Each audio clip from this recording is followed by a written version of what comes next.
저는 72세, 이름은 이정화입니다. 50년을 함께한 남편과 저는 결국 이혼했습니다. 이 말을 처음 꺼낼 때마다 사람들은 놀라죠. 70이 넘어서 무슨 이혼이냐고요. 하지만 저는 했습니다. 아니, 할 수밖에 없었어요. 그 긴 세월 동안 쌓인 것들이 있었으니까요. 지금 제 앞엔 검은 관이 놓여 있습니다. 남편의 관이에요. 아직 뚜껑이 닫히지 않은 관 속에 남편이 누워 있죠. 주름진 얼굴, 감긴 눈. 평생을 함께한 사람의 마지막 모습입니다. 이상하게도 눈물이 나오지 않았어요. 아들은 제 옆에서 흐느끼고 있고 딸은 멀찌감치 서서 저를 쳐다보고 있습니다. 차가운 시선이었죠. 마치 제가 남편을 죽인 사람이라도 되는 것처럼요. 어머니, 이제라도 아버지 손 한번 잡아드리세요. 아들이 떨리는 목소리로 말했습니다. 하지만 저는 고개를 저었어요. 잡을 수가 없었습니다. 이혼한 지 불과 석 달. 그 짧은 시간 동안 벌어진 일들이 제 안에서 소용돌이쳤거든요. 시청하시기 전에 구독과 좋아요, 알림 설정까지 꼭 눌러주시고 이야기를 함께해요. 장례식장 안은 조용했습니다. 오는 사람도 많지 않았어요. 남편이 살아생전 사람들을 많이 만나지 않았으니까요. 아니, 만날 수 없었다고 해야 맞겠죠. 그에겐 숨겨야 할 것들이 너무 많았으니까요. 관 옆에 놓인 영정사진 속 남편은 웃고 있었습니다. 언제 찍은 사진인지도 모르겠어요. 제가 알던 남편은 저렇게 환하게 웃는 사람이 아니었거든요. 늘 무언가에 쫓기듯 살았고 저를 똑바로 쳐다보지 못했죠. 엄마. 딸이 제게 다가왔습니다. 목소리가 차갑더군요. 이제 됐어요. 이혼까지 했으면 됐잖아요. 왜 장례식까지 와서 아버지를 괴롭히는 거예요? 괴롭힌다고요. 저는 웃음이 나왔습니다. 쓴 웃음이었죠. 괴롭힌 건 누굴까요? 50년 동안 저를 속이고 살았던 그 사람일까요? 아니면 진실을 알고도 참았던 저일까요? 내 아버지가 누군지 알기나 하니. 제 입에서 나온 말이었습니다. 딸의 얼굴이 굳어지더군요. 무슨 말씀이세요? 너희는 몰라. 내 아버지가 어떤 사람이었는지, 우리 부부가 어떻게 살아왔는지. 제 목소리는 떨렸습니다. 억눌렀던 감정들이 터져나오려고 했죠. 하지만 참았어요. 여기서 이 장례식장에서 모든 걸 쏟아낼 순 없었으니까요. 문득 3개월 전이 떠올랐습니다. 법원에서 이혼 판결이 나던 날이에요. 판사 앞에서 남편과 마주 앉았죠. 그는 고개를 들지 못했습니다. 저도 그를 보지 않았어요. 원고와 피고의 이혼을 인정합니다. 그 한마디로 50년이 끝났습니다. 판사가 서류를 정리하는 소리만 들렸죠. 남편이 뭐라 말하려 했지만 저는 일어나서 나와버렸어요.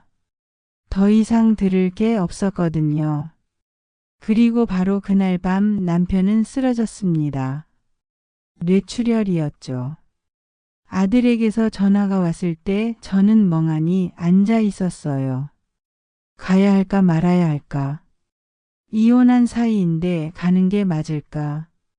결국 가지 않았습니다. 아들이 울면서 매달렸지만 저는 전화를 끊었죠. 냉정했을까요? 아니에요.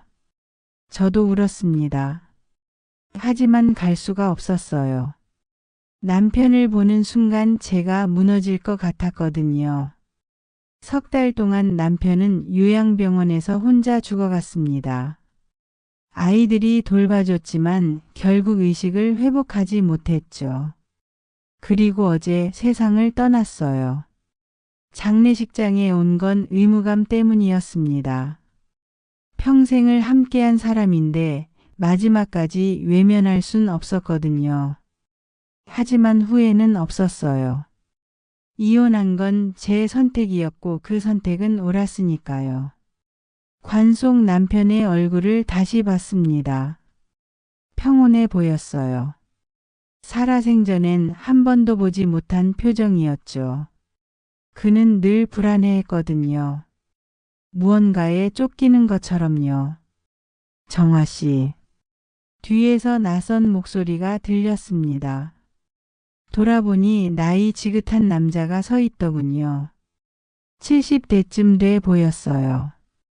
얼굴은 낯설었지만 어딘가 익숙한 느낌이었죠. 누구세요? 오래전 이야기지만 저는 고인과 함께 사업을 했던 박승호라고 합니다. 박승호. 그 이름을 들은 순간 온몸이 굳었습니다. 들어본 적 있는 이름이었거든요.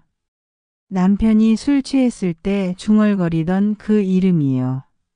무슨 일로 오셨어요? 잠깐 할 말이 있어서요. 밖에서 이야기할까요? 박승호는 장례식장 밖으로 나갔습니다. 저는 잠시 망설였지만 따라갔어요. 뭔가 알아야 할 것 같았거든요. 밖은 추웠습니다. 11월의 바람이 매서웠죠. 박승호는 담배를 꺼내 물었어요. 담배 피워도 될까요? 마음대로 하세요. 그는 담배에 불을 붙이고 한참을 연기를 내뿜었습니다. 그리고 천천히 입을 열었죠. 정화 씨, 고인이 평생 당신을 속였다는 거 알고 계시죠? 심장이 멎는 줄 알았습니다. 무슨 말을 들을지 알 것 같았거든요. 그게 무슨... 아직도 모르시는구만. 당신 남편, 그 사람 평생 거짓말쟁이였어요. 박승호의 말은 칼처럼 날카로웠습니다. 저는 아무 말도 할 수 없었죠. 그저 그를 바라볼 뿐이었어요. 하지만 그게 전부가 아니에요. 당신이 모르는 진실이 있어요. 관 속에 누운 저 사람은... 그가 말을 멈췄습니다. 장례식장 문이 열리더니 아들이 나왔거든요. 어머니 안에 들어오세요. 곧 입관식 시작합니다. 박승호는 담배를 끄고 저를 쳐다봤습니다. 그의 눈빛엔 묘한 감정이 담겨 있었어요. 동정일까요? 아니면 연민일까요? 나중에 다시 뵙죠. 꼭 해드려야 할 말이 있으니까요. 그는 그렇게 말하고 사라졌습니다. 저는 그 자리에 멍하니 서 있었죠. 아들이 제 팔을 잡아 끌었어요. 입관식이 시작됐습니다. 관 뚜껑이 천천히 닫혔죠. 남편의 얼굴이 보이지 않게 되는 순간 제 안에서 무언가 터졌습니다. 눈물이었어요. 처음으로 흐르는 눈물이었죠. 왜 울었는지 저도 모르겠습니다. 슬퍼서일까요? 아니면 후회 때문이었을까요? 아니면 박승호가 던진 그 말 때문이었을까요? 관이 완전히 닫혔습니다. 이제 남편을 다시 볼 수 없겠죠. 50년을 함께했지만 끝까지 저는 그 사람을 이해하지 못했습니다. 아니, 이해하려 하지 않았을지도 모르죠. 제 이야기를 제대로 하려면 처음부터 시작해야겠죠. 저는 1953년생입니다. 전쟁이 끝난 지 얼마 안 된 시절에 태어났어요. 가난했죠. 부모님은 농사를 지었지만 먹고 살기 힘들었습니다. 6남매 중 셋째였거든요. 학교는 중학교까지밖에 못 다녔어요. 고등학교 가고 싶었지만 집안 형편이 안 됐죠. 그래서 16살부터 공장에서 일했습니다. 봉제 공장이었어요. 하루 종일 재봉틀 앞에 앉아서 옷을 만들었죠. 그때 만난 사람이 남편이었습니다. 정확히는 21살 때였어요. 그는 공장 관리자였죠. 25살이었고 얼굴이 잘생겼습니다. 키도 컸고요. 처음 본 날이 기억나요. 제가 재봉틀에서 손가락을 다쳤거든요. 피가 났는데 그가 다가와서 손수건을 건넸죠. 괜찮아요. 그의 목소리는 부드러웠습니다. 저는 얼굴이 빨개져서 고개를 숙였어요. 그때만 해도 남자와 제대로 이야기해 본 적이 없었거든요. 병원 가봐야 할 것 같은데요. 아니에요. 괜찮아요. 아니에요. 같이 가요. 그는 제 손을 잡고 일어서게 했습니다. 그의 손은 따뜻했어요. 처음 느껴보는 온기였죠. 병원에서 치료를 받고 돌아왔을 때 공장 여자들이 저를 놀렸습니다. 관리자가 직접 데려갔다면서요. 저는 부끄러웠지만 싫지 않았어요. 그 뒤로 남편은 자주 제게 말을 걸었습니다. 점심시간에 같이 밥을 먹자고 하기도 했죠. 처음엔 거절했어요. 무서웠거든요. 하지만 그가 너무 자주 물어보니까 결국 따라갔습니다. 정화 씨는 꿈이 뭐예요? 밥을 먹으며 그가 물었습니다. 저는 잠시 생각했죠. 꿈이라. 가난한 집 딸에게 무슨 꿈이 있었겠어요. 그냥 평범하게 사는 거요. 결혼해서 아이 낳고 남편 잘 섬기고. 그게 전부예요. 네, 그게 전부예요. 남편은 웃었습니다. 쓸쓸한 웃음이었어요. 저도 그래요. 평범하게 살고 싶어요. 그냥 사랑하는 사람 만나서 행복하게. 그때 제가 물었죠. 그럼 사랑하는 사람이 있어요. 남편은 저를 똑바로 쳐다봤습니다. 그의 눈빛이 진지했어요. 지금 생기는 중이에요. 얼굴이 또 빨개졌습니다. 무슨 말인지 알았거든요. 그렇게 우리는 가까워졌습니다. 매일 같이 밥을 먹었고 퇴근 후엔 같이 걸었죠. 남편은 제게 꽃을 사주기도 했어요. 가난한 형편에 꽃을 산다는 게 얼마나 큰 일인지 알았죠. 6개월쯤 지났을 때 남편이 청혼했습니다. 공장 옥상에서였어요. 해가 지는 시간이었죠. 정화 씨, 저랑 결혼해 줄래요? 반지도 없었습니다. 그냥 맨손으로 제 손을 잡고 물었죠. 저는 고개를 끄덕였어요. 말이 안 나왔거든요. 행복하게 해줄게요. 평생 당신만 사랑할게요. 그의 약속이었습니다. 저는 그 약속을 믿었어요. 진심이라고 생각했죠. 결혼은 간소했습니다. 양가 부모님과 몇몇 친척들만 모여서 식을 올렸어요. 예식장도 없었죠. 동네 교회에서 목사님께 주례를 부탁했습니다. 신혼집은 남편이 얻은 단칸방이었어요. 화장실도 밖에 있었죠. 하지만 저는 행복했습니다. 사랑하는 사람과 함께니까요. 첫날 밤이 기억나요. 남편은 조심스러웠어요. 저를 다치게 하지 않으려고 했죠. 그의 손길은 떨렸습니다. 저도 떨렸고요. 무섭지 않아요. 남편이 물었습니다. 저는 고개를 저었어요. 당신이랑 있으니까 안 무서워요. 그날 밤 우리는 한 몸이 됐습니다. 처음 느껴보는 감정들이었어요. 아픔도 있었지만 행복했죠. 결혼 생활은 평범했습니다. 남편은 공장에 다녔고 저는 집에서 살림을 했어요. 1년 뒤 아들이 태어났죠. 그리고 3년 뒤엔 딸이 태어났습니다. 아이들을 키우며 살았어요. 가난했지만 우리는 웃었습니다. 남편은 좋은 아버지였거든요. 퇴근하면 아이들을 안아주고 놀아줬죠. 하지만 뭔가 이상했습니다. 남편은 늘 무언가를 숨기는 것 같았어요. 전화가 오면 밖으로 나가서 받았고 저녁에 늦게 들어오는 날이 잦았죠. 어디 갔다 왔어요? 물어보면 남편은 대답을 피했습니다. 그냥 일 때문에. 무슨 일이요? 당신은 몰라도 돼. 차가운 대답이었어요. 저는 더 이상 묻지 않았죠. 물어봐도 대답하지 않을 거란 걸 알았으니까요. 세월이 흘렀습니다. 아이들은 자랐고 남편은 직장을 옮겼어요. 더 큰 회사로 갔죠. 월급도 늘었습니다.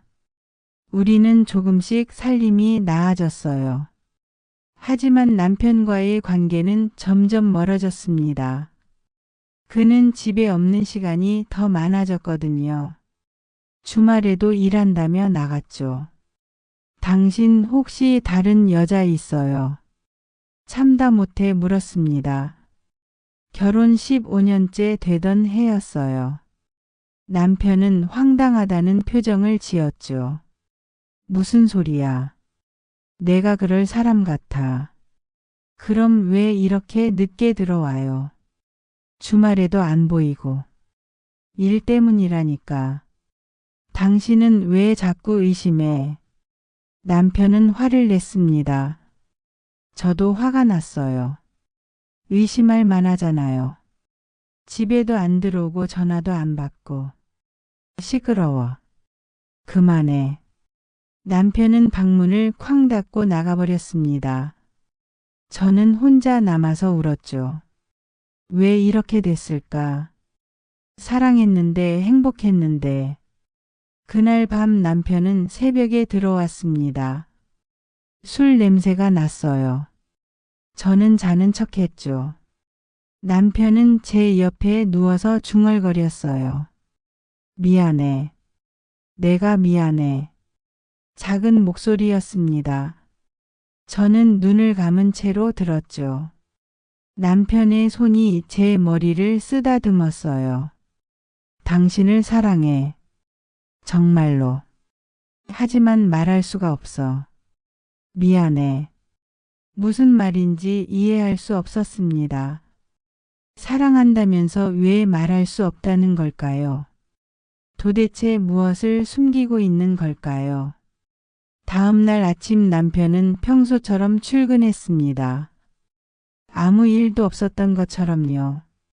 저도 아무렇지 않은 척했어요. 어쩔 수 없었죠. 그렇게 또 세월이 흘렀습니다. 아이들은 대학에 갔고 결혼했어요. 손주도 생겼죠. 우리는 늙어갔습니다. 결혼 50년이 됐을 때 남편이 말했어요. 우리 금혼식 하자. 무슨 금혼식을? 50년이잖아. 축하해야지. 저는 웃었습니다. 쓴 웃음이었어요. 축하할 게 뭐가 있어요. 우리가 뭐 행복했나요? 남편의 얼굴이 굳었습니다. 행복하지 않았어. 네, 저는 행복하지 않았어요. 당신이 뭘 숨기는지 50년 동안 몰랐고 알려고 해도 안 알려줬잖아요. 정화야. 이제 지쳤어요. 당신과 함께 있는 게. 그 말을 하고 나니 후련했습니다. 참았던 게 터진 거였죠. 남편은 아무 말도 하지 못했어요. 이혼해요. 제 입에서 나온 말이었습니다. 남편은 믿을 수 없다는 표정을 지었죠. 뭐라고? 이혼하자고요. 이제 그만 살아요. 미쳤어. 70이 넘어서 무슨 이혼. 나이가 뭐가 중요해요. 남은 인생이라도 편하게 살고 싶어요. 남편은 고개를 저었습니다. 하지만 저는 결심했어요. 이제 더 이상 참을 수 없었거든요. 그날부터 우리는 따로 잤습니다. 남편은 설득하려 했지만 저는 듣지 않았죠. 결국 이혼 소송을 시작했어요. 아이들은 반대했습니다. 특히 딸은 심하게 반대했죠. 엄마 정신 차려요. 이 나이에 무슨 이혼이에요. 내 인생이야. 내가 결정해. 엄마가 이기적한 거 알아요. 딸의 말에 가슴이 아팠습니다. 하지만 돌아서지 않았어요. 이미 선택한 길이었으니까요. 법원에서 첫 조정이 있던 날이 기억납니다. 남편과 마주 앉았죠. 조정위원이 중간에서 말했어요. 두 분 다 고령이신데 이혼이 최선입니까? 저는 대답했습니다. 네, 최선이에요. 부인 50년을 함께 사셨잖아요. 다시 생각해 보시는 게 50년을 살았기 때문에 이혼하는 거예요.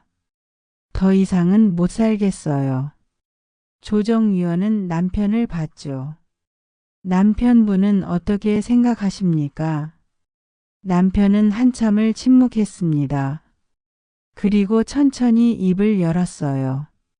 저는 이혼하고 싶지 않습니다. 하지만 아내가 원한다면 할 수 없죠. 그럼 합의 이혼이 가능하겠네요. 아니요. 남편이 갑자기 말했습니다. 조건이 있습니다. 무슨 조건이요? 조정위원이 물었죠. 남편은 저를 쳐다봤어요. 재산은 반반씩 나누되 집은 제가 갖겠습니다. 뭐라고요? 제가 소리쳤습니다. 집을 자기가 갖겠다니요. 그 집은 내가 50년 동안 지킨 집이에요. 왜 당신이 가져가요? 제 명이니까요. 남편의 대답은 차갑습니다. 맞는 말이었어요. 집은 남편 명의였죠. 하지만 그건 옛날 관습 때문이었어요. 제가 돈을 모아서 산 집인데 남편 이름으로 등기한 거였죠.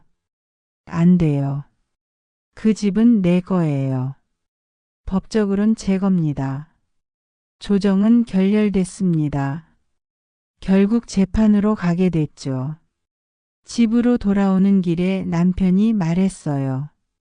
정화야, 그만하자. 이혼 안 하면 안 될까? 안 돼요. 이미 늦었어요. 내가 잘못했어. 미안해. 다시 잘 살아보자. 뭘 잘못했는데요. 50년 동안 뭘 숨겼는지 말해봐요. 남편은 입을 다물었습니다. 역시 말하지 않더군요.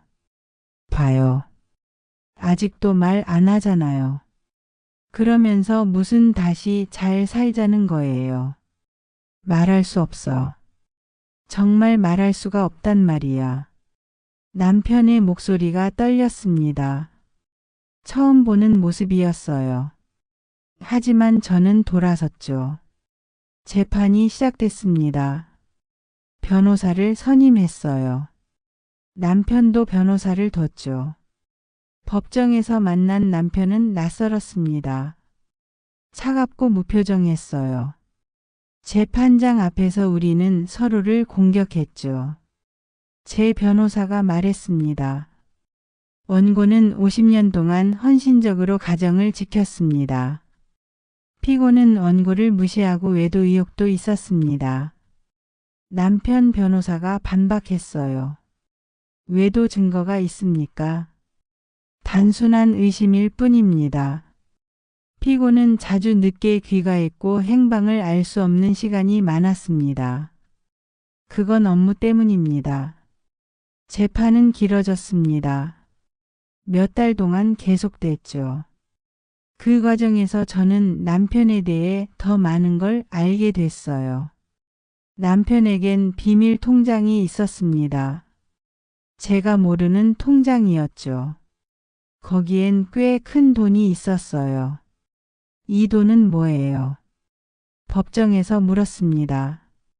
남편은 대답을 피했죠. 개인적인 용도입니다. 개인적인 용도라니 부부인데 왜 숨겼어요? 제 돈이니까요. 남편의 대답은 냉정했습니다. 저는 화가 치밀었어요. 결혼하고 10년 동안 모은 돈인데 자기 돈이라니요. 변호사가 추궁했습니다. 이 돈의 출처가 어디입니까? 회사 월급과 보너스입니다. 그럼 왜 부인에게 알리지 않았습니까? 개인적으로 모으고 싶었습니다. 재판장이 물었어요. 이 돈을 무엇에 쓸 생각이었습니까? 남편은 한참을 망설였습니다. 그리고 조용히 말했죠. 빚을 갚으려고요. 무슨 빚입니까? 오래전 사업 실패로 진 빚입니다. 저는 깜짝 놀랐어요. 사업 실패라니요. 남편이 사업을 했다는 걸 처음 들었거든요. 언제 사업을 했어요? 제가 소리쳤습니다. 재판장이 제지했지만 멈출 수 없었어요. 대체 언제 사업을 했다는 거예요? 나한테 한 번도 말 안 했잖아요. 남편은 고개를 숙였습니다. 당신 모르게 했어요. 결혼 초기에. 얼마나 잃었는데요. 많이 잃었어요. 그래서 갚으려고 평생 돈을 모았던 거예요. 재판장이 서류를 넘기며 물었습니다. 빚은 얼마나 남았습니까? 이제 거의 다 갚았습니다. 그럼 비밀 통장의 돈은요? 마지막 남은 빚을 갚으려던 겁니다. 저는 어이가 없었어요. 50년 동안 저를 속이고 혼자 빚을 갚았다는 거잖아요. 왜 말하지 않았을까요? 함께 갚으면 되는데요. 법정이 끝나고 복도에서 남편을 불렀습니다. 잠깐만요. 남편이 돌아봤어요. 지친 얼굴이었죠. 왜 말 안 했어요? 빚이 있다는 걸. 당신을 걱정시키고 싶지 않았어요. 그게 말이 돼요. 부부인데. 당신은 몰라도 돼요. 내가 알아서 할 일이니까. 남편은 돌아서서 걸어갔습니다. 저는 그 뒷모습을 보며 울었어요. 50년을 함께 살았는데 이렇게 모르는 게 많다니요. 집으로 돌아와서 생각했습니다. 정말 이혼이 답일까요? 하지만 돌이킬 수 없었어요. 이미 너무 멀리 왔으니까요. 며칠 뒤 아들이 찾아왔습니다. 엄마, 아버지가 많이 아프세요. 아프다니. 요즘 잠을 못 주무신대요. 식사도 안 하시고. 저도 마찬가지였어요. 잠도 안 오고 밥맛도 없었죠. 하지만 내색하지 않았습니다. 그건 아버지 문제야. 엄마, 제발 다시 생각해봐요. 이혼하면 아버지가 어떻게 사세요? 나는 어떻게 살라고? 엄마는 괜찮잖아요. 아들의 말에 화가 났습니다. 나는 괜찮다고. 누가 그래? 나도 힘들어. 50년을 속고 살았는데 아버지가 일부러 속인 건 아니잖아요. 그럼 뭐야? 나를 생각해서 숨긴 거라고. 그게 말이 돼. 아들은 더 이상 말하지 않았어요. 그냥 고개를 숙이고 나갔죠. 혼자 남아서 또 울었습니다. 왜 아무도 제 마음을 이해하지 못할까요? 왜 다들 남편 편만 들까요? 재판은 계속됐습니다. 증인 신문도 있었어요. 남편의 옛 동료들이 나왔죠. 그중 한 명이 박승호였습니다. 장례식장에서 만난 그 사람이요. 박승호는 증인석에 앉아서 말했어요. 저는 피고와 30년 전 함께 사업을 했습니다. 어떤 사업이었습니까? 작은 무역업이었습니다. 하지만 실패했죠. 얼마나 손해를 봤습니까? 당시 돈으로 수천만 원입니다. 제 변호사가 물었습니다. 그 빚을 피고 혼자 감당했습니까? 네. 제가 먼저 도망갔거든요. 그래서 피고가 혼자 다 떠안게 됐죠. 그럼 증인은 책임을 안 진 겁니까? 박승호는 고개를 숙였어요. 부끄러운 일입니다. 하지만 저도 살아야 했으니까요. 재판장이 물었습니다. 피고가 그 빚을 어떻게 갚았는지 아십니까? 평생 일하면서 조금씩 갚았다고 들었습니다. 부인 몰래요. 왜 부인에게 말하지 않았을까요? 걱정시키고 싶지 않았던 것 같습니다. 그리고 부끄러웠겠죠. 자기 잘못도 아닌데 빚을 떠안았으니까요. 그 말을 듣는 순간 가슴이 무너졌습니다. 남편이 그렇게 힘들었다는 걸 저는 몰랐어요.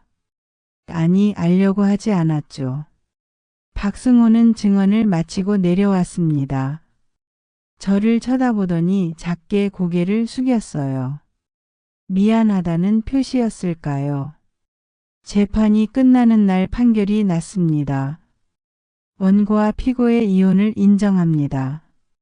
재산은 반반 분할하되 주거용 부동산은 원고에게 귀속합니다. 집은 제가 가져가게 됐어요. 하지만 기쁘지 않았습니다. 오히려 공허했죠.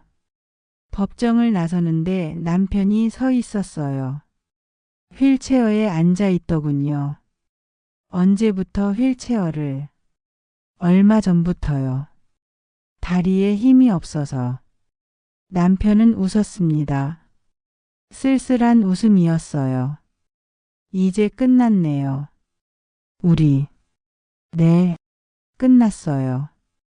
행복하게 사세요. 남은 인생. 당신도요. 남편은 휠체어를 돌렸습니다. 아들이 밀고 갔죠. 저는 그 뒷모습을 보며 주저앉았어요. 정말 이게 맞는 걸까요? 50년을 함께한 사람과 이렇게 헤어지는 게요. 하지만 이미 늦었습니다. 판결이 났으니까요. 우리는 이제 남이었어요. 집으로 돌아왔습니다. 텅 빈 집이었죠. 남편의 물건들은 다 치워져 있었어요. 흔적도 없었습니다. 그날 밤 혼자 앉아서 생각했어요. 내가 원한 게 이거였나.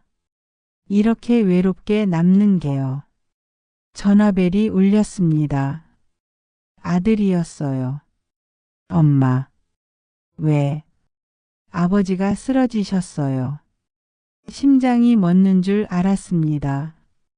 뭐라고? 지금 응급실이에요. 뇌출혈이래요. 전화기를 떨어뜨렸습니다. 그리고 주저앉아서 울었죠. 내가 뭘 한 걸까요? 내가 남편을 죽인 걸까요? 하지만 가지 않았습니다. 갈 수 없었어요. 이혼한 사이인데 무슨 자격으로 가겠어요. 며칠 뒤 아들에게서 전화가 왔습니다.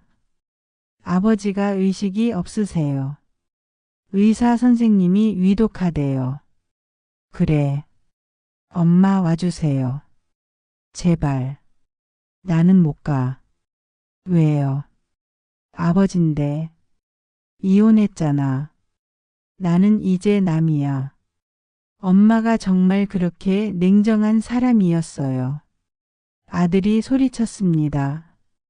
그리고 전화를 끊어버렸죠. 저는 혼자 남아서 울었어요. 계속 울었습니다. 멈출 수가 없었어요. 석 달이 지났습니다. 남편은 결국 깨어나지 못했어요. 그리고 어제 세상을 떠났죠. 장례식장에서 저는 관 앞에 섰습니다.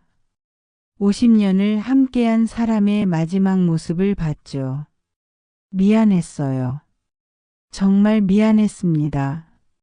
하지만 이미 늦었어요. 사과할 기회도 없었죠. 박승호가 건넨 말이 계속 맴돌았습니다. 남편에 대해 제가 모르는 진실이 있다고 했죠. 대체 무엇을 더 숨기고 있었던 걸까요? 그리고 그게 저와 무슨 상관이 있는 걸까요? 입관식이 끝나고 저는 박승호를 찾았습니다. 그는 장례식장 한쪽에 서 있었어요. 할 말이 있다고 했죠. 박승호는 고개를 끄덕였습니다. 여기선 곤란하고요. 내일 만날까요? 어디서요? 고인이 자주 가던 곳이 있어요. 거기서 봅시다. 박승호는 주소를 적어줬습니다. 그리고 사라졌죠. 저는 그 종이를 보며 생각했어요. 내일 무슨 이야기를 듣게 될까요? 그리고 그걸 듣고 나면 저는 어떻게 될까요? 하지만 알아야 했습니다. 남편이 숨긴 진실을요. 그래야 제가 이 고통에서 벗어날 수 있을 것 같았으니까요. 다음 날 아침 일찍 일어났습니다. 잠을 제대로 못 잤어요. 박승호가 무슨 말을 할지 계속 생각했거든요. 주소를 보니 서울 외곽이었습니다. 낯선 곳이었죠. 남편이 왜 그런 곳에 자주 갔을까요? 버스를 2번이나 갈아타고 도착했어요. 한적한 주택가였습니다. 오래된 집들이 늘어서 있었죠. 박승호는 한 집 앞에서 기다리고 있었습니다. 왔군요. 여기가 어디예요? 들어가 보시죠. 안에서 이야기할게요. 대문을 열고 들어갔습니다. 작은 마당이 있었어요. 잘 가꿔진 화단도 보였죠. 누가 사는 집 같았습니다. 여기 누가 살아요? 들어가 보시면 알게 됩니다. 박승호가 현관문을 두드렸어요. 안에서 인기척이 들렸죠. 문이 열렸습니다. 나이든 여자가 나왔어요. 60대쯤 돼 보였습니다. 얼굴이 수척했죠. 박 선생님, 안녕하세요. 약속대로 데려왔습니다. 여자는 저를 봤어요. 눈물이 그렁그렁했습니다. 이정화 선생님이시죠? 네. 근데 누구세요? 들어오세요. 안에서 말씀드리겠습니다. 거실로 들어갔습니다. 깔끔하게 정돈돼 있었어요. 벽에는 사진들이 걸려 있었죠. 그 사진을 보는 순간 온몸이 굳었습니다. 남편이었거든요. 남편 사진이 여러 장 걸려 있었어요. 이게 무슨... 앉으세요. 천천히 설명할게요. 여자가 차를 내왔습니다. 손이 떨렸죠. 저도 떨렸어요. 저는 김미선이라고 합니다. 그래서 당신은 누구예요? 왜 우리 남편 사진이 여기 있어요? 고인과 저는 30년 전에 만났습니다. 심장이 쿵쿵 뛰었어요. 30년 전이라니요. 만났다는 게 무슨 뜻이에요? 김미선은 한참을 침묵했습니다. 그리고 천천히 입을 열었죠. 저는 고인의 동료였습니다. 같은 회사에서 일했어요. 그게 다예요. 아니요. 김미선이 고개를 들었습니다. 눈물이 흘러내렸어요. 저희는 사랑했습니다. 머리가 하얘졌어요. 사랑했다니요. 무슨 소리예요? 고인은 제게 프러포즈했어요. 같이 살자고 했죠. 거짓말. 제가 소리쳤습니다. 박승호가 제 어깨를 잡았어요. 진정하세요. 끝까지 들어보세요. 들을 것도 없어요. 말도 안 돼요. 사실입니다. 김미선이 서랍에서 뭔가를 꺼냈어요. 편지였죠. 남편의 필체였습니다. 이걸 보세요. 고인이 제게 쓴 편지예요. 떨리는 손으로 편지를 받았습니다. 읽기 시작했죠. 미선아, 나는 너를 사랑한다. 하지만 너를 지킬 수가 없어. 나에겐 가족이 있고 책임이 있으니까. 미안하다. 정말 미안해. 편지가 여러 장 있었어요. 다 같은 내용이었죠. 사랑한다는 말과 미안하다는 말뿐이었습니다. 이게 다예요. 이게 전부란 말이에요. 김미선이 고개를 저었습니다. 아니요. 더 있어요. 그녀가 방으로 들어가더니 뭔가를 들고 나왔어요. 사진첩이었습니다. 보세요. 사진첩을 펼쳤어요. 남편과 김미선이 함께 찍은 사진들이었죠. 웃고 있는 모습, 손을 잡은 모습, 포옹한 모습. 구토가 올라왔습니다. 화장실로 뛰어가서 토했어요. 박승호가 따라왔죠. 괜찮으세요? 괜찮을 리 없잖아요. 물로 입을 헹궜습니다. 거울에 비친 제 얼굴은 창백했어요. 왜 이런 걸 보여주는 거예요? 왜요? 알아야 하니까요. 진실을요. 무슨 진실?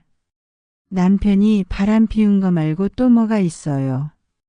박승호가 제 어깨를 잡았습니다. 끝까지 들으세요. 제발. 거실로 돌아왔습니다. 김미선은 울고 있었어요. 계속하세요. 다 말해요. 제 목소리는 차가웠습니다. 김미선은 눈물을 닦고 말했죠. 저희는 3년 동안 만났어요. 고인은 당신과 이혼하고 저와 재혼하겠다고 했습니다. 그래서요. 왜 안 했어요? 할 수 없었어요. 왜요? 김미선이 다시 방으로 들어갔습니다. 이번엔 앨범이 아니었어요. 작은 상자를 들고 나왔죠. 이것 때문이에요. 상자를 열었습니다. 안에는 아기 옷이 들어 있었어요. 이게 뭐예요? 제 아이 옷이에요. 머리를 얻어맞은 것 같았습니다. 아이라니. 네. 저는 고인의 아이를 가졌어요. 주저앉았습니다. 다리에 힘이 풀렸거든요. 거짓말이죠. 사실입니다. 하지만 아이는 태어나지 못했어요. 무슨 말이에요? 유산했습니다. 임신 7개월에요. 김미선이 또 울었어요. 박승호가 그녀를 안아줬죠. 고인은 아이를 잃고 절망했어요. 그리고 저에게 말했죠. 이제 당신과 헤어지겠다고요. 왜요? 하늘이 허락하지 않는 사랑이라고요. 죄책감 때문이었어요. 당신을 배신한 게요. 제가 웃었습니다. 미친 사람처럼 웃었어요. 그래서 돌아온 거예요. 나한테로요. 네. 그리고 30년을 그렇게 산 거고요. 네. 하지만 고인은 절 완전히 잊지 못했어요. 김미선이 창밖을 봤습니다. 한 달에 한 번씩 저를 만나러 왔어요. 그냥 차나 마시며 이야기했죠. 그게 다예요. 아니요. 돈도 줬어요. 생활비로요. 뭐라고요? 저는 그 사고 뒤로 일을 못했거든요. 우울증이 왔어요. 고인은 제가 살 수 있게 도와줬습니다. 그제야 이해가 됐어요. 남편의 비밀 통장, 자주 사라지던 저녁 시간, 모든 게 이 여자 때문이었던 거죠. 당신 때문에 우리 부부가 망가진 거예요. 죄송합니다. 죄송하다고요. 그 말로 끝이에요. 일어섰습니다. 더 이상 있을 수 없었어요. 잠깐만요. 김미선이 저를 불렀습니다. 고인이 남긴 게 있어요. 필요 없어요. 꼭 받으세요. 당신 거니까요. 김미선이 봉투를 건넸어요. 두꺼운 봉투였죠. 이게 뭐예요? 열어보세요. 봉투를 뜯었습니다. 안에는 서류들이 들어 있었어요. 부동산 등기부등본, 통장 사본, 그리고 편지. 이건 고인의 전 재산 목록이에요. 당신이 모르던 재산들이죠. 서류를 봤습니다. 남편 명의의 땅이 여러 곳 있었어요. 통장도 몇 개 더 있었죠. 금액이 상당했습니다. 이게 다 어디서 나온 거예요? 박승호가 대답했습니다. 고인이 평생 모은 겁니다. 빚을 갚으면서도 조금씩 저축했죠. 왜요? 왜 이렇게 모았어요? 당신을 위해서요. 말도 안 돼요. 저를 속이고 다른 여자 만나면서 무슨 나를 위해서예요. 박승호가 편지를 가리켰습니다. 그 편지를 읽어보세요. 고인이 직접 쓴 거예요. 편지를 펼쳤습니다. 남편의 글씨였죠. 정화야. 이 편지를 읽을 때쯤이면 나는 이미 세상에 없을 거야. 미안해. 평생 너를 속였어. 하지만 알아줘. 나는 너를 사랑했어. 진심으로. 눈물이 났습니다. 참을 수 없었어요. 미선이와의 일은 내 잘못이야. 변명하지 않을게. 하지만 나는 결국 너를 선택했어. 평생 너와 함께 살기로 했고 그 선택을 후회하지 않았어. 편지가 길었습니다. 계속 읽었죠. 내가 모은 돈은 다 내 거야. 아이들한테 주지 마. 내가 쓰면서 편하게 살아. 그게 내 마지막 소원이야. 사랑해, 정화야. 미안해, 그리고 고마워. 편지를 떨어뜨렸습니다. 바닥에 주저앉아서 울었어요. 소리 내서 울었습니다. 김미선이 다가와서 제 등을 쓰다듬었어요.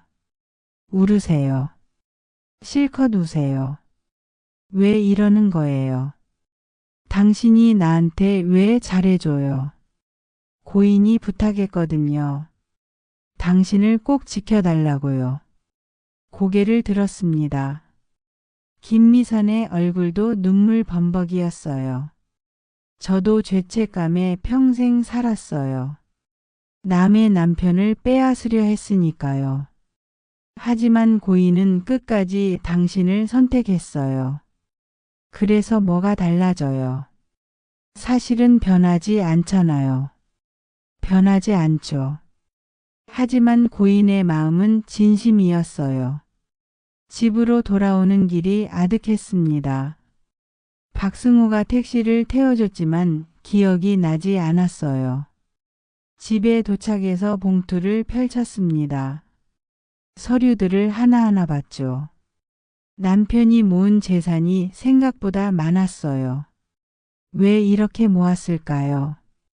저를 위해서라고 했는데 믿을 수 있을까요? 전화가 울렸습니다. 딸이었어요.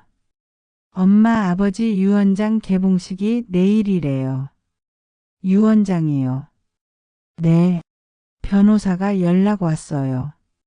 오라고요. 알았어. 전화를 끊었습니다. 유언장이라니요. 또 무슨 이야기가 나올까요? 다음 날 법률사무소에 갔습니다. 아들과 딸이 이미 와 있었어요. 그리고 낯선 여자도 한 명 있었죠. 저 사람은 누구예요? 아들이 작게 대답했습니다. 아버지 지인이래요. 지인이라니요. 혹시 김미선일까요? 가까이 가서 보니 다른 사람이었어요. 더 젊었습니다. 변호사가 들어왔습니다. 다들 오셨네요. 시작하겠습니다. 유언장을 꺼냈어요. 봉인된 봉투였죠. 고인이 작성한 유언장입니다. 개봉하겠습니다. 봉투를 뜯었어요.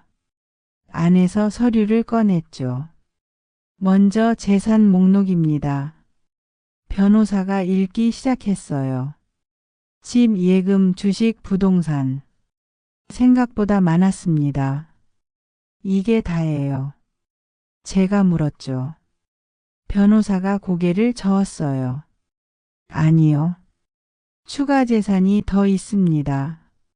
뭐가요? 김미선 씨 명의로 돼 있던 부동산입니다. 실제 소유주는 고인이셨어요. 아이들이 놀랐습니다. 저도 놀랐죠. 그럼 어제 받은 서류가 진짜였던 거예요. 총 재산 가액은 약 15억 원입니다. 뭐라고요? 딸이 소리쳤어요. 15억이요. 그렇게 많아요. 네. 고인이 평생 모신 겁니다. 변호사가 다음 장을 넘겼어요. 이제 유언 내용을 읽겠습니다. 숨을 멈췄습니다. 무슨 말이 나올까요? 첫째, 주거용 부동산은 배우자 이정화에게 상속한다. 당연한 이야기였어요. 이혼 판결에서 이미 제 것이 됐으니까요. 둘째, 예금과 주식 5억 원은 자녀들에게 균등 배분한다. 아이들이 안도했습니다. 자기들 몫이 있으니까요. 셋째, 변호사가 멈췄어요. 저를 쳐다봤죠. 나머지 재산 10억 원은 심장이 빨리 뛰었습니다. 전액 김미선에게 상속한다. 귀를 의심했어요. 뭐라고요? 잠깐만요. 지금 뭐라고 했어요? 김미선 씨에게 10억을 상속한다고 적혀 있습니다. 말도 안 돼요. 일어섰습니다. 딸도 일어섰죠. 이게 무슨 소리예요? 왜 모르는 사람한테 돈을 줘요? 변호사가 서류를 보여줬어요. 고인의 친필입니다. 법적으로 유효합니다. 인정 못해요. 소송할 거예요. 딸이 소리쳤죠. 아들은 멍하니 앉아 있었어요. 낯선 여자가 일어났습니다. 저는 김미선의 딸 김소희입니다. 딸이요. 네. 어머니는 몸이 안 좋으셔서 제가 대신 왔어요. 김소희는 차분했어요. 감정이 없는 얼굴이었죠. 고인께서 저희 어머니를 평생 돌봐주셨어요. 그 고마움을 잊을 수 없습니다. 돌봐줬다고요. 뭐려? 제가 소리쳤습니다. 김소희는 저를 봤어요. 어머니는 제 친어머니가 아니에요. 뭐라고요? 저는 입양됐어요. 어머니가 아이를 잃고 절망하고 있을 때 저를 입양하신 거예요. 충격이었습니다. 김미선에게 딸이 있었다니요. 고인께서 입양을 도와주셨어요. 그리고 제 양육비를 대주셨죠. 그럼 당신은? 네, 저도 고인의 도움으로 자랐어요. 대학도 다니고 지금 직장도 다니고 있죠. 딸이 소리쳤습니다. 그게 무슨 상관이에요? 아버지 재산을 왜 당신들이 가져가요? 유언장에 적혀 있으니까요. 김소희의 대답은 냉정했습니다. 어머니는 이 돈을 받을 자격이 있어요. 30년을 혼자 살면서 고인을 기다렸으니까요. 기다렸다고요. 남의 남편을 빼앗으려던 주제예요. 빼앗으려 한 게 아니에요. 사랑했던 거예요. 말싸움이 시작됐습니다. 변호사가 말렸죠. 진정하세요. 이건 법적으로 유효한 유언장입니다. 싸워봐야 소용없어요. 유류분 청구하면 되잖아요. 딸이 말했습니다.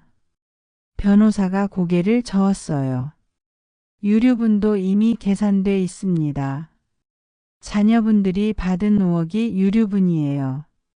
그럼 엄마는요? 엄마는 한 푼도 못 받아요. 배우자는 집을 받으셨잖아요.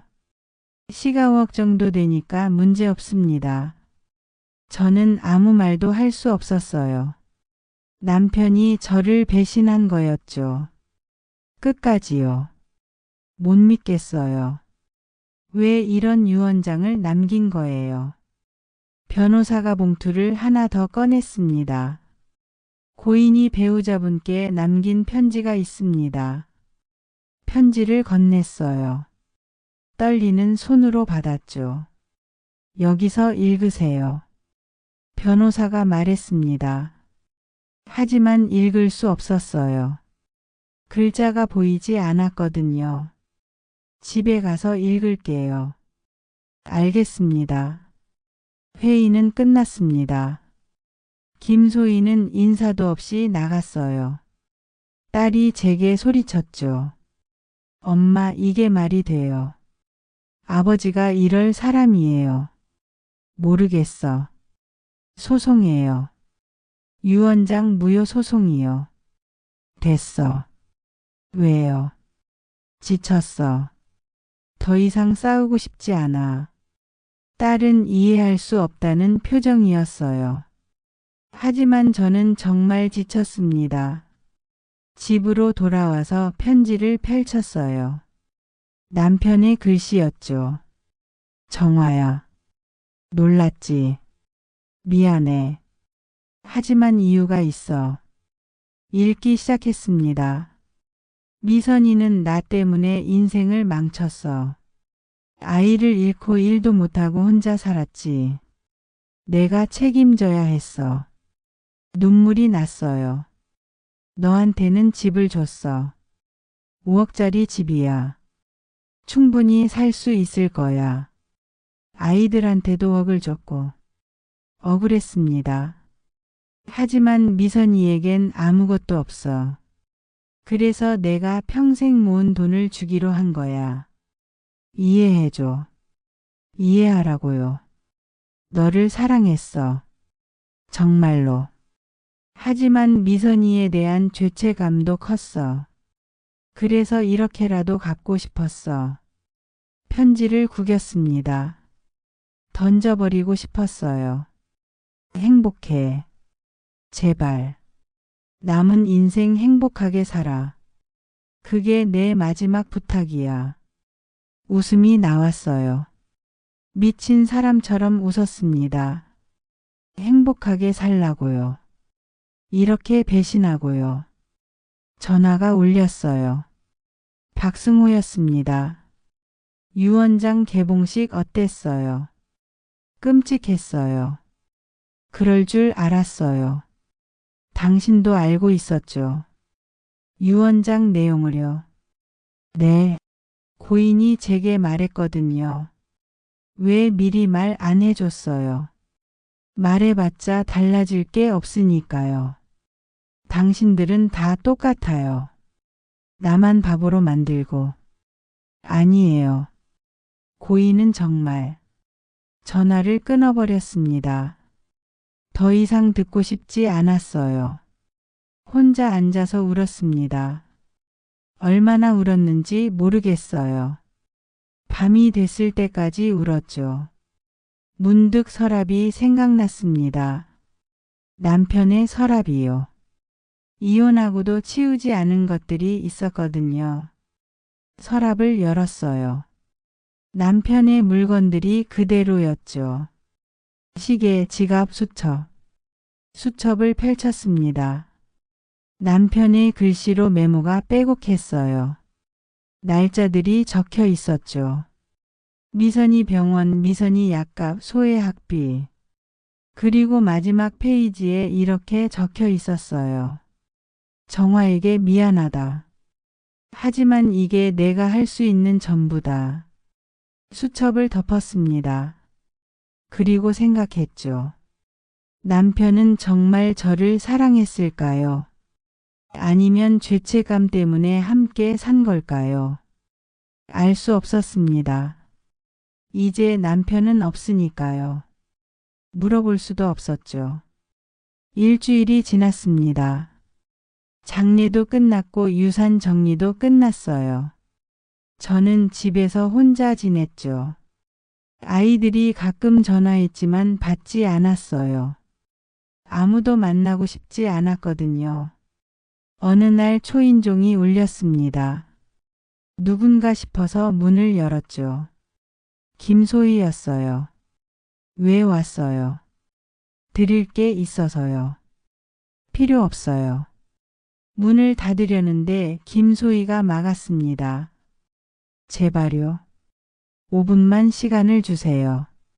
어쩔 수 없이 들여보냈어요. 김소희는 가방에서 봉투를 꺼냈죠. 이게 뭐예요? 열어보세요.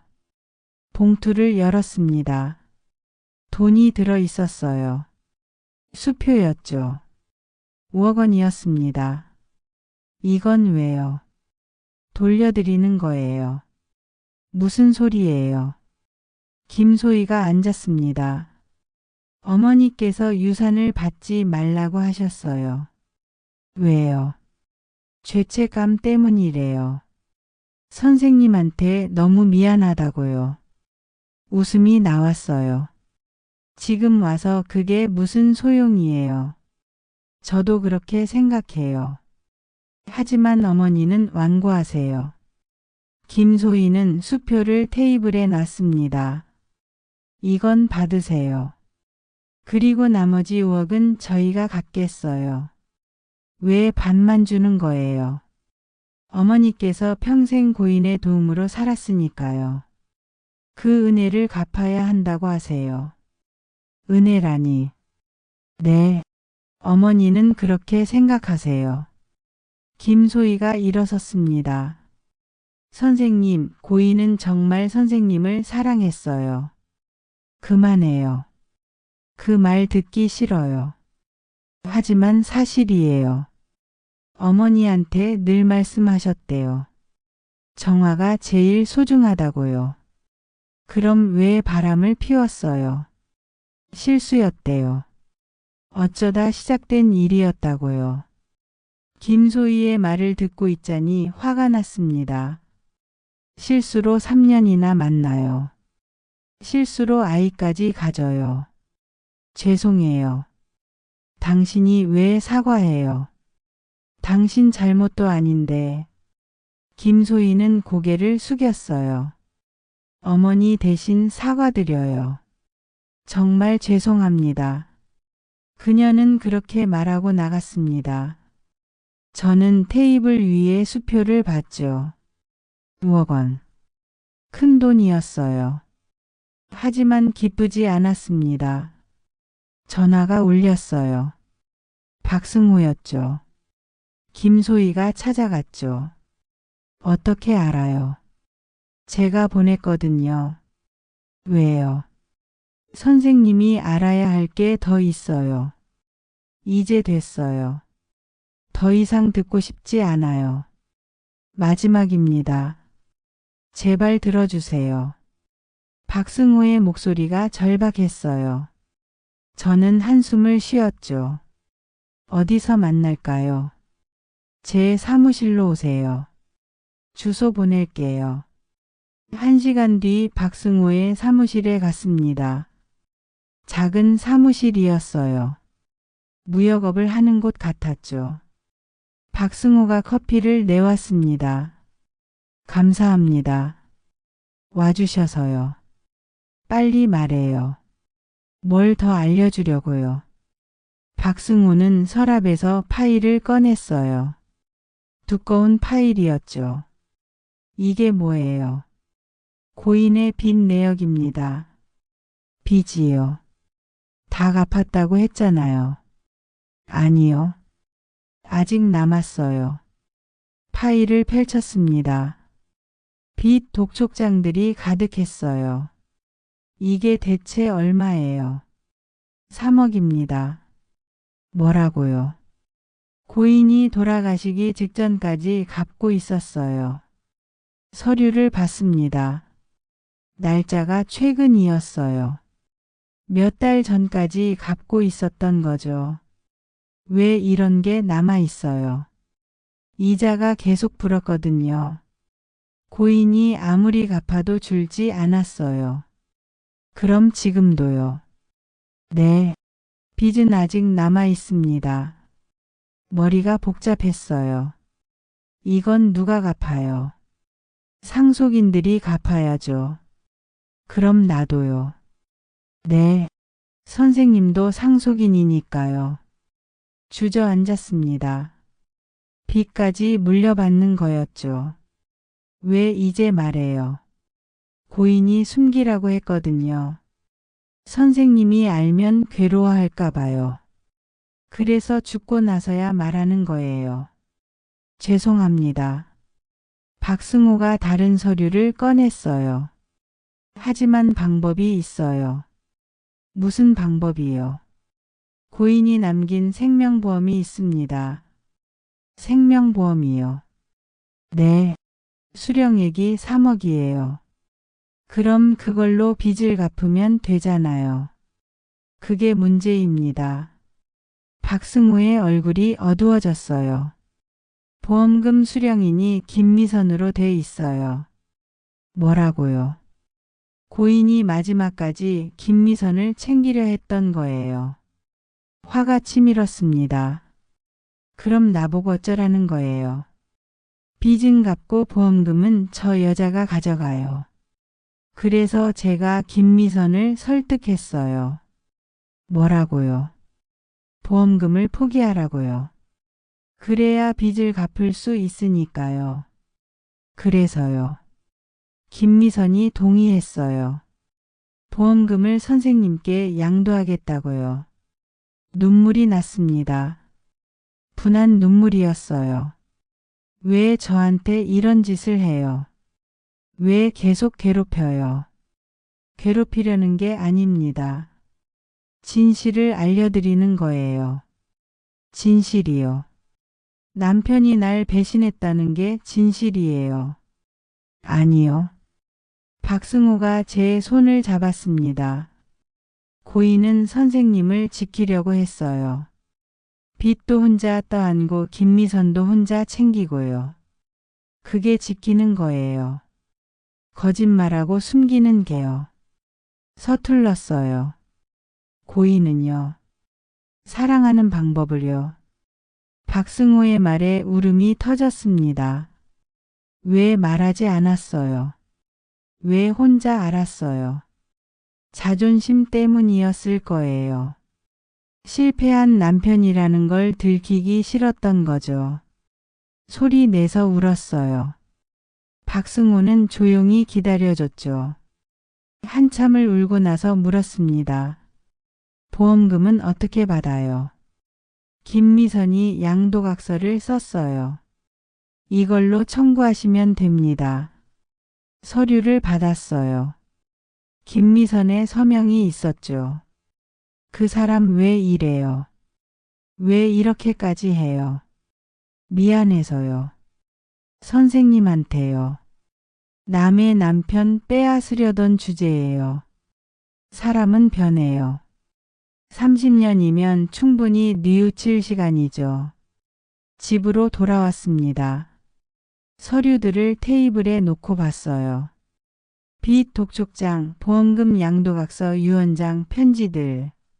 남편의 인생이 여기 다 담겨 있었죠. 실패한 사업, 숨긴 사랑, 갚지 못한 빚. 그리고 저를 향한 마음도요. 문득 남편의 마지막 모습이 떠올랐습니다. 휠체어에 앉아 있던 모습이요. 행복하게 사세요. 그때 남편이 한 말이었죠. 저는 그때 대답하지 않았어요. 이제 와서 후회가 됐습니다. 마지막으로 해줄 말이 있었는데요. 전화가 울렸어요. 딸이었습니다. 엄마. 왜? 김소희가 돈을 줬다면서요. 어떻게 알았어? 오빠한테 연락 왔대요. 우리도 5천만 원씩 준다고요. 그래. 받아도 돼요. 딸의 목소리가 조심스러웠어요. 받아. 내 아버지가 준다는데. 엄마는요? 나도 받았어. 얼마요? 우와. 딸이 놀랐습니다. 그렇게 많이요. 응. 그런데 빚도 있대. 3억. 빚이요. 응. 내 아버지가 평생 갚던 빚이야. 딸은 한참 침묵했어요. 그리고 조용히 말했죠. 엄마 미안해요. 엄마 편을 안 들어줘서요. 눈물이 났습니다. 괜찮아. 아니에요. 엄마가 얼마나 힘들었을지 이제야 알겠어요. 다 지난 일이야. 엄마 우리 자주 보자. 혼자 있지 말고요. 그래. 고마워. 전화를 끊고 울었어요. 딸이 처음으로 제 편을 들어준 것 같았거든요. 며칠 뒤 보험금을 청구했습니다. 3억이 들어왔어요. 바로 빚을 갚았죠. 빚을 다 갚고 나니 홀가분했습니다. 남편이 평생 짊어진 짐을 제가 내려놓은 거였죠. 그날 밤 남편의 사진을 봤어요. 결혼 사진이었죠. 젊은 우리의 모습이 있었습니다. 여보. 처음으로 남편을 불렀어요. 미안해요. 당신 마음을 몰라줘서요. 사진 속 남편은 웃고 있었어요. 사랑했어요. 나도요. 끝까지 몰랐지만요. 눈물이 떨어졌습니다. 사진 위로요. 이제는 편히 쉬어요. 빚도 다 갚았으니까요. 그날 밤 꿈을 꿨습니다.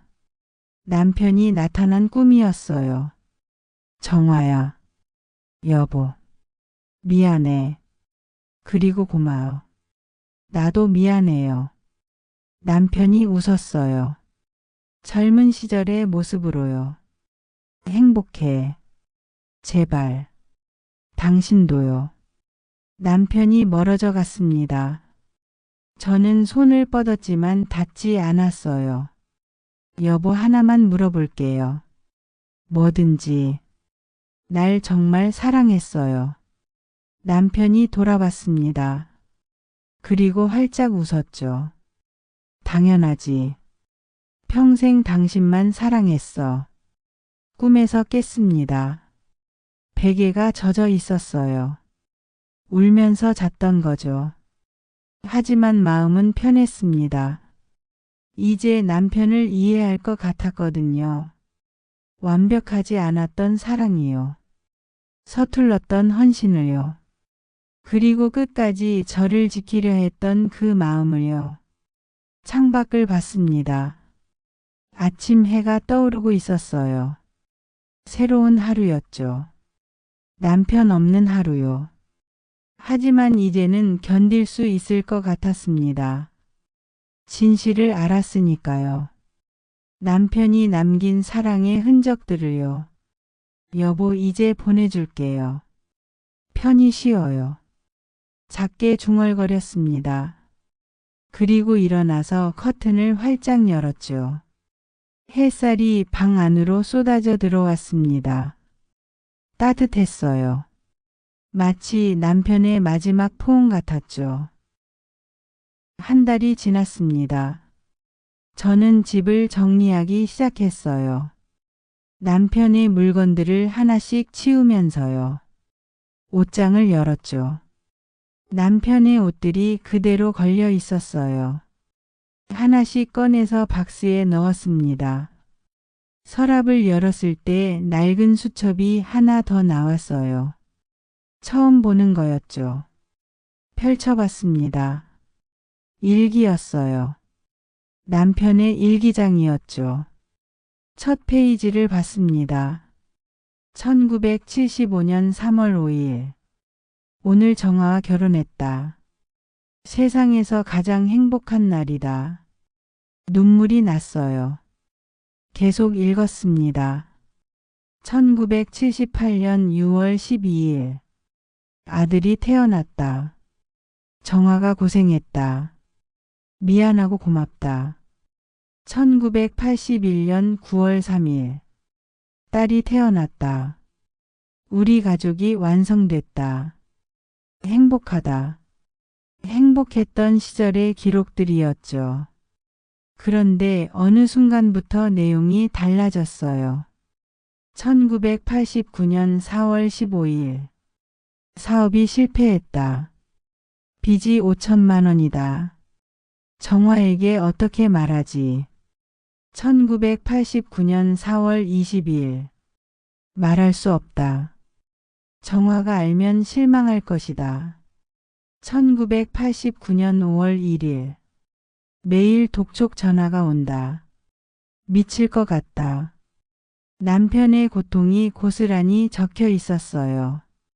계속 읽었습니다. 1990년 2월 14일. 오늘 미선을 만났다. 회사 동료다. 착한 사람이다. 1990년 6월 8일. 미선과 자주 이야기하게 됐다. 편하다. 정화한테 못하는 말도 할 수 있다. 1990년 10월 22일. 미선을 사랑하게 된 것 같다. 하지만 안 된다. 나는 유부남이다. 손이 떨렸어요. 하지만 멈출 수 없었습니다. 1991년 3월 1일. 미선과 관계를 맺었다. 나는 최악의 인간이다. 1991년 7월 15일. 미선이 임신했다. 어떡하지?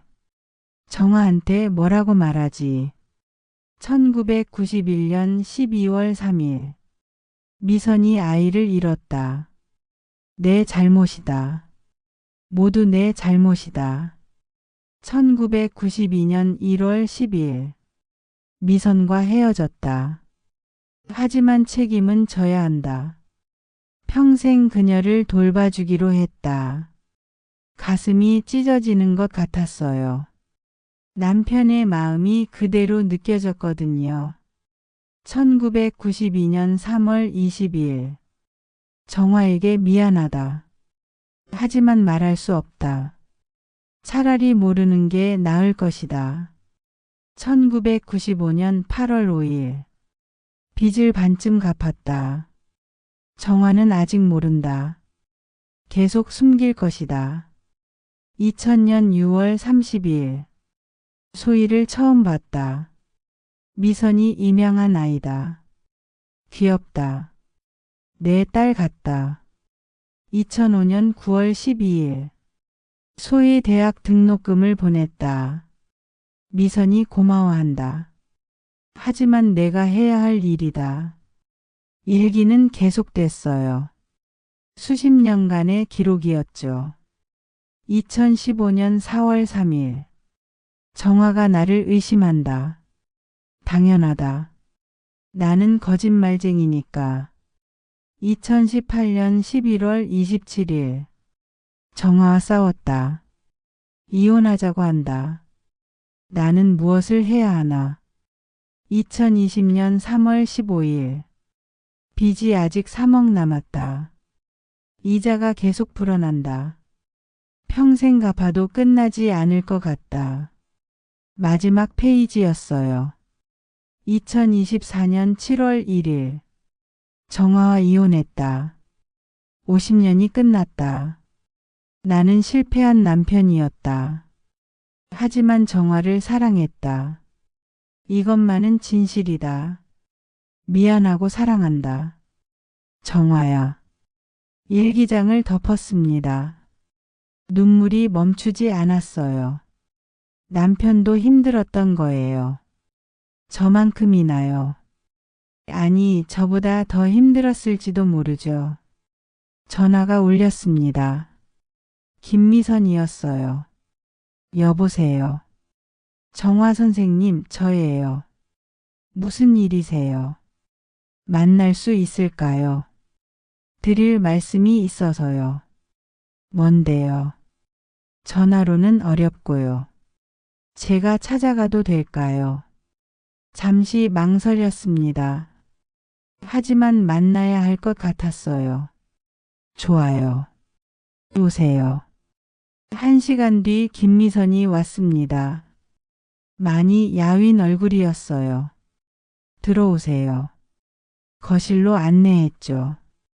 김미선은 조심스럽게 앉았어요. 차 드릴까요? 아니요, 괜찮아요. 김미선은 가방에서 낡은 상자를 꺼냈습니다. 이게 뭐예요? 고인이 제게 맡긴 거예요. 선생님께 드리라고요. 상자를 받았어요. 무거웠죠. 열어봤습니다. 안에는 편지들이 가득했어요. 수백 통은 되는 것 같았죠. 이게 다 뭐예요? 고인이 선생님께 쓴 편지예요. 저한테요. 네. 하지만 보내지 못한 편지들이에요. 편지 한 통을 꺼냈습니다. 봉투에 날짜가 적혀 있었어요. 1990년이었죠. 펼쳐서 읽었습니다. 정화야. 오늘 너한테 화를 냈다. 미안해. 사실 나한테 화가 났던 거야. 빚 때문에 너한테 잘해주지 못해서. 사랑해. 다른 편지도 꺼냈어요. 정화야. 오늘 미선을 만났다. 너를 배신한 거야. 나는 최악이야. 하지만 너를 사랑해. 이건 변하지 않아. 또 다른 편지였어요. 정화야. 아들이 대학에 합격했다. 너 덕분이야. 너는 좋은 엄마야. 나는 나쁜 아빠고. 미안해. 편지마다 사과와 사랑의 말들이 적혀 있었어요. 수십 년 동안 남편이 쓴 거였죠. 왜 이걸 저한테 안 줬어요? 김미선이 대답했습니다. 고인이 부끄러워하셨대요. 편지를 쓰면 마음이 정리된다고 하시면서요. 그럼 왜 지금 주는 거예요? 돌아가시기 전에 제게 부탁하셨어요. 꼭 선생님께 드리라고요. 김미선이 울었어요. 저 때문에 두 분이 불행했어요. 정말 죄송해요. 그만 우세요. 용서해 주세요. 제발. 김미선이 바닥에 엎드렸습니다. 절을 하는 거였어요. 일어나세요. 용서해 주실 때까지 안 일어날 거예요. 저는 김미선을 일으켰습니다. 됐어요. 이제 그만해요. 정말요? 네. 용서해요. 다 끝난 일이니까요. 김미선이 제 손을 잡았어요. 고맙습니다. 정말 고맙습니다. 저도 미안해요. 당신만 나쁜 사람으로 만들어서요. 아니에요. 제가 나쁜 거 맞아요. 아니에요. 당신도 사랑했을 뿐이에요. 둘이 한참을 울었습니다. 50년 묵은 한을 푸는 것 같았어요. 김미선이 돌아가고 저는 혼자 남았습니다. 편지들을 하나씩 읽기 시작했죠. 밤새 읽었어요. 수백 통의 편지를요. 남편의 마음이 다 담겨 있었습니다.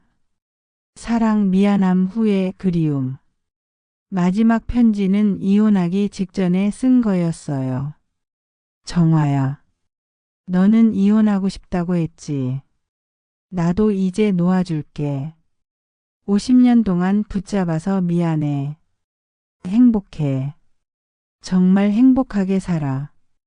그게 내 마지막 소원이야. 사랑해. 평생 사랑했어. 편지를 가슴에 안았습니다. 남편의 체온이 느껴지는 것 같았어요. 여보, 나도 사랑했어요. 정말로요. 다음 날 아침 결심했습니다. 남편의 무덤에 가기로요. 묘지에 도착했어요. 남편의 묘비 앞에 섰죠. 여보, 왔어요. 꽃을 놓았습니다. 국화였어요. 미안해요. 이제야 와서요. 바람이 불었어요. 남편의 대답 같았죠. 당신 편지 다 읽었어요.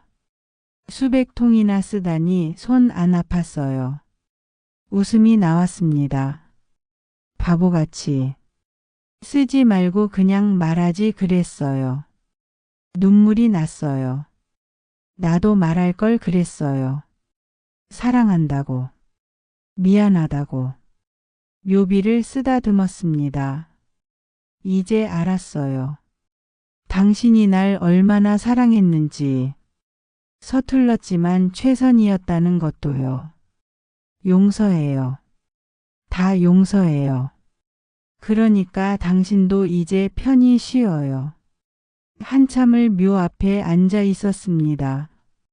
남편과 이야기하는 것처럼요. 해가 지고 있었어요.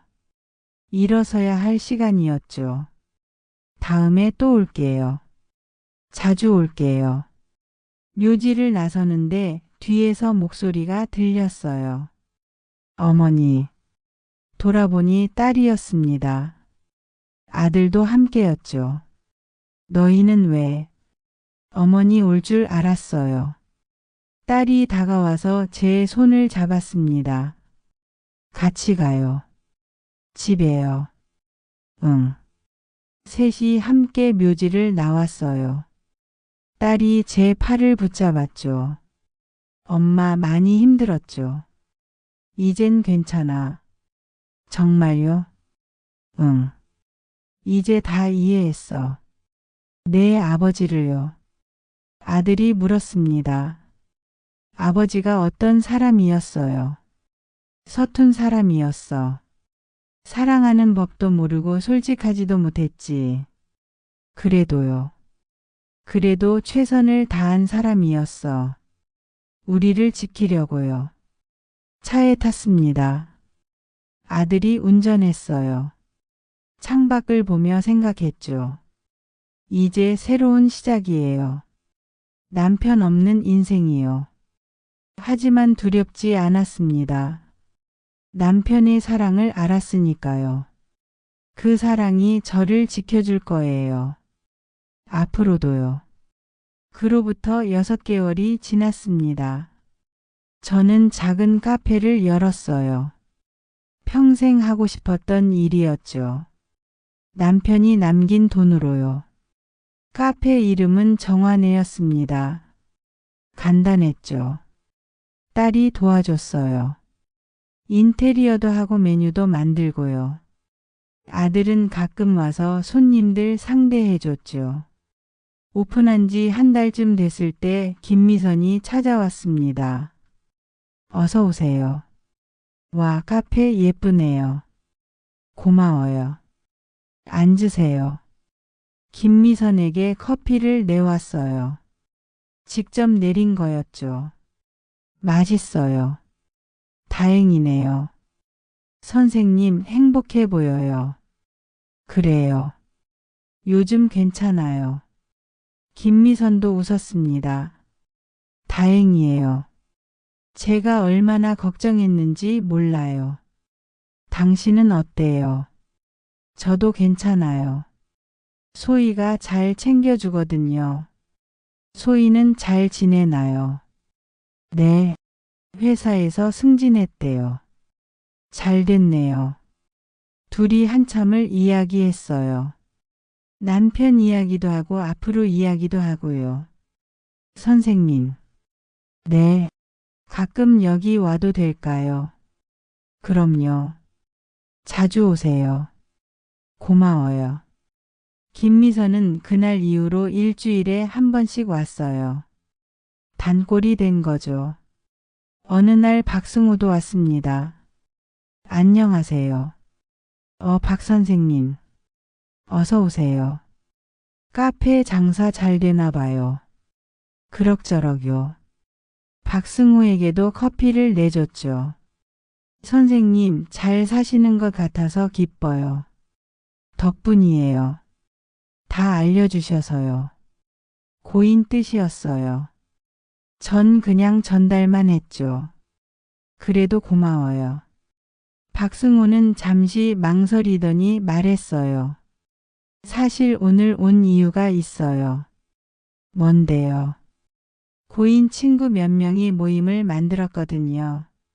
한 달에 한 번씩 만나는데 선생님도 오시면 어떨까 해서요. 저요. 왜요?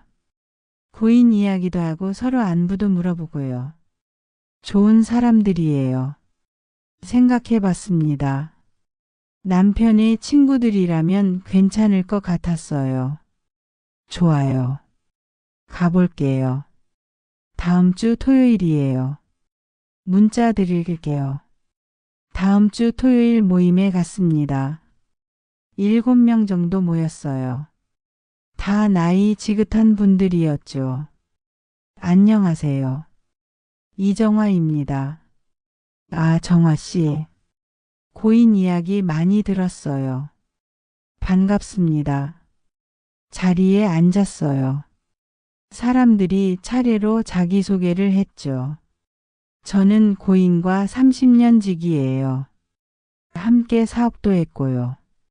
저는 회사 동료였어요. 저는 같은 동네에 살았어요. 모두 남편과 인연이 있는 사람들이었습니다. 이야기가 시작됐어요. 남편에 대한 추억들이었죠. 고인은 정말 성실한 사람이었어요. 술도 잘 못 마셨죠. 한 잔만 마시면 얼굴이 빨개졌어요. 웃음이 나왔습니다. 그런 남편의 모습을 몰랐거든요. 한 번은 이런 일도 있었어요.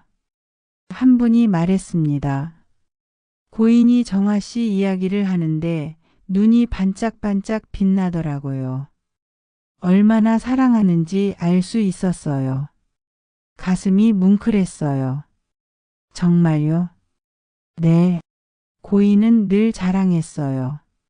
제 아내가 세상에서 제일 예쁘다고요. 눈물이 났습니다. 남편이 그랬다니요. 한 번은 제가 물었어요. 왜 아내한테 직접 말하지 않냐고요. 뭐라고 했어요. 부끄럽대요. 말로 하는 건 쑥스럽다고요. 웃음과 눈물이 동시에 나왔어요. 모임이 끝나고 집으로 돌아왔습니다. 마음이 따뜻했어요. 남편이 저를 사랑했다는 걸 또 한 번 확인한 거였죠. 그날 밤 일기를 쓰기 시작했습니다. 처음 쓰는 거였어요. 오늘 남편 친구들을 만났다. 남편이 날 자랑했다는 이야기를 들었다. 기뻤다. 그리고 미안했다. 남편에게 사랑한다고 더 많이 말할 걸. 매일 밤 일기를 썼어요. 그날 있었던 일, 느낀 감정들을요. 오늘은 카페에 손님이 많이 왔다. 바빴지만 즐거웠다. 오늘은 남편 무덤에 다녀왔다. 꽃을 2다발 놓고 왔다. 하나는 나한테서, 하나는 김미선한테서. 오늘은 딸과 저녁을 먹었다. 손주도 데려왔다. 아이가 할머니라고 불렀다. 행복했다. 일상이 쌓여갔어요. 남편 없는 일상이었지만 괜찮았죠. 1년이 지났습니다. 남편의 기일이었어요. 가족들이 모였습니다. 제사를 지냈죠. 간소하게요. 절을 하며 생각했습니다.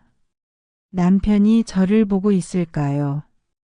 여보, 잘 지내고 있어요. 걱정하지 마요. 작게 속삭였어요. 제사가 끝나고 밥을 먹었습니다. 딸이 물었어요. 엄마, 후회 안 해요? 이혼한 거요.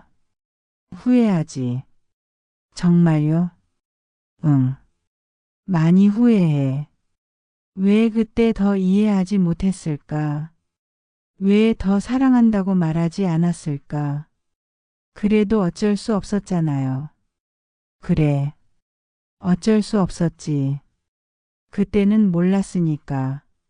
아들이 말했습니다. 하지만 이제는 아시잖아요. 그렇지. 이제는 알아. 그럼 됐어요. 아버지도 그걸 바라셨을 거예요. 고개를 끄덕였습니다. 너희 아버지는 좋은 사람이었어. 완벽하진 않았지만요. 우리도 알아요. 그래. 다행이다. 저녁이 되고 아이들이 돌아갔습니다. 혼자 남았죠. 남편 사진을 봤어요.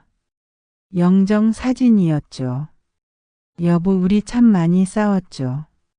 사진 속 남편은 웃고 있었어요. 하지만 사랑했어요. 서툴렀지만 진심이었어요. 용서해줘서 고마워요. 끝까지 날 사랑해줘서요. 사진을 쓰다듬었습니다. 이제 당신 없이 살아야 해요. 잘할 수 있을까요? 바람이 불었어요. 창문이 살짝 열려 있었거든요. 남편의 대답 같았습니다. 잘할 거라고 걱정하지 말라고요. 그래요. 잘 살게요. 당신 못 가지요. 다음 날 아침 카페를 열었습니다. 손님들이 하나둘 들어왔어요. 사장님, 오늘 커피 맛있네요. 그래요. 감사합니다. 뭔가 특별한 일 있으세요? 표정이 밝으셔요. 네, 오늘 좋은 날이에요. 손님이 웃으며 나갔습니다. 저도 웃었어요. 정말 좋은 날이었어요. 남편을 보낸 지 1년이 됐지만 저는 괜찮았으니까요. 아니, 괜찮은 게 아니라 행복했어요. 카페 문을 닫고 집으로 돌아왔습니다. 일기를 꺼냈죠. 오늘은 남편의 기일이었다.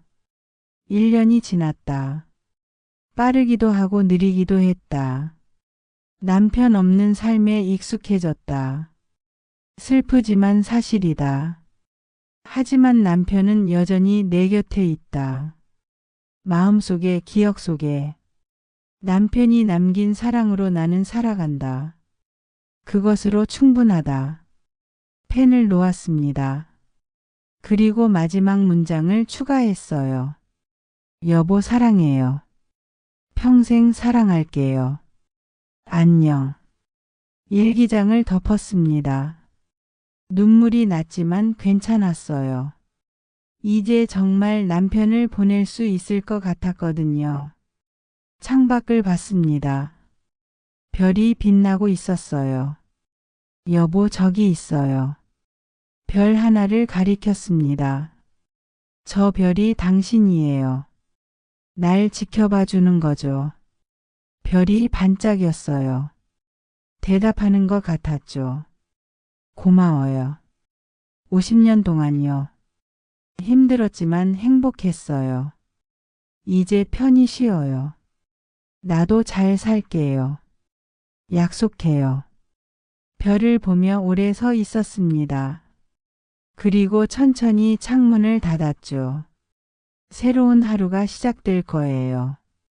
남편 없는 하루가요. 하지만 괜찮아요. 저에겐 추억이 있고 사랑이 있고 미래가 있으니까요. 72세의 이정화, 저는 이제 새로운 인생을 살아갈 겁니다. 당신이 보고 싶지만 당신이 없어도 괜찮아요. 당신이 남긴 사랑으로 저는 충분히 행복하니까요. 여러분, 사랑하는 사람이 있다면 지금 말하세요. 사랑한다고요. 늦으면 후회합니다. 저처럼요.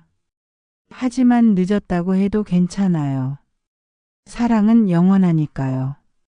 그 사람이 세상을 떠나도 사랑은 남습니다. 그 사랑으로 우리는 살아갑니다. 그러니 후회하지 마세요. 최선을 다했다며요. 저처럼요. 고맙습니다. 제 이야기를 들어주셔서요.